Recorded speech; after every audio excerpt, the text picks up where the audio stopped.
Welcome. Today we're diving into a fascinating tale that shook the music industry, the lawsuit between infamous Prince and Warner Brothers. This video is purely for educational purposes and does not express any personal feelings or beliefs. Our story begins with Prince Rogers Nelson, an artist who needs little introduction. Born in Minneapolis, Minnesota, Prince was a true musical prodigy.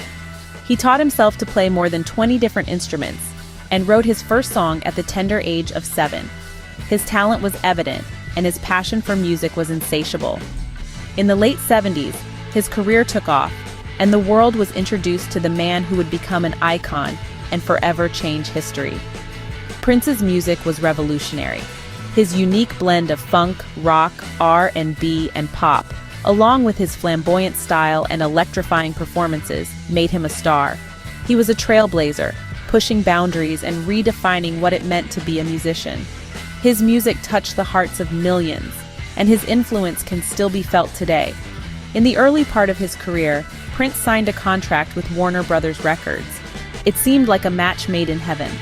Warner Brothers was one of the largest record companies in the world, and Prince was a rising star, brimming with talent and creativity.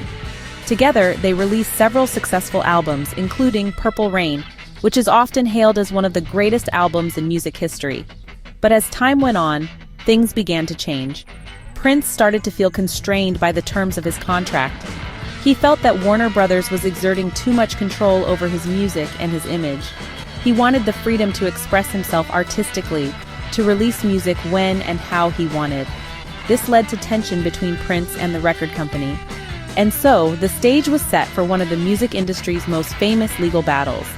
The battle had begun, and it was going to be a fight for creative freedom, a fight for the right to control one's own art. But little did anyone know just how far Prince was willing to go in this fight. Stay tuned as we delve deeper into this captivating saga. In a move that surprised everyone, Prince did something extraordinary. This magnetic personality, known for his outlandish style and genre-defying music, took a step that would shock the world. He decided to change his name, but not to another word or phrase. Instead, he chose an unpronounceable symbol, a fusion of the symbols for male and female, a symbol that would become known as the love symbol. This wasn't a whimsical decision or an eccentric artist's fancy.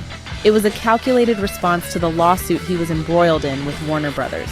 Prince was in a tug-of-war for control over his music, and this name change was his unconventional weapon of choice. The media didn't know what to make of it. Some dismissed it as a publicity stunt, while others saw it as a rebellious act of defiance. But what was clear to everyone was that Prince was rewriting the rules.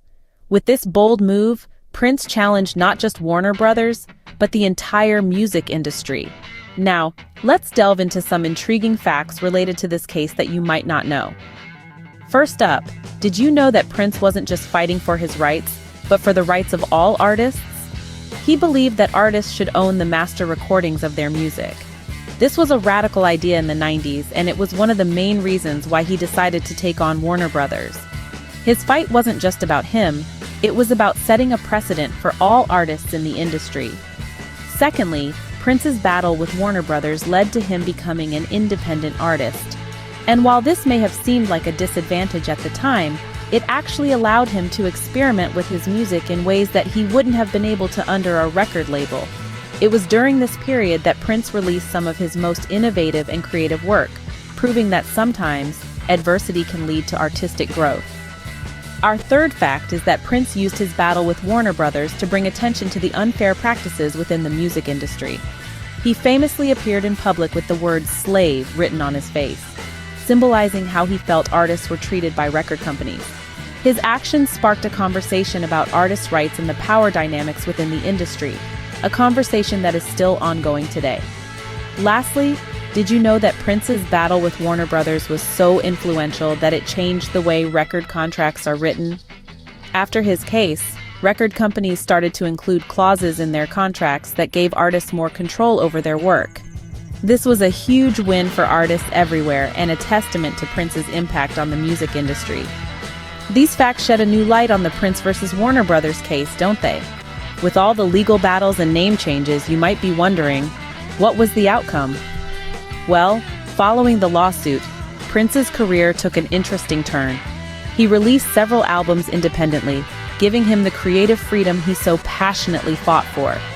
His battle against Warner Brothers wasn't in vain. It sparked conversations about artists' rights and their control over their own music. The music industry was never the same. The case highlighted the power imbalance between artists and record labels, leading to significant changes. More artists began to demand greater control over their music, and the industry started to shift towards a more artist-centric model. Prince, through his actions, became a symbol of artistic independence. His fight wasn't just for himself, but for all artists who felt shackled by their record labels. Despite the controversy, Prince's battle with Warner Brothers left a lasting legacy on the music industry. His story continues to inspire artists to stand up for their rights and their art.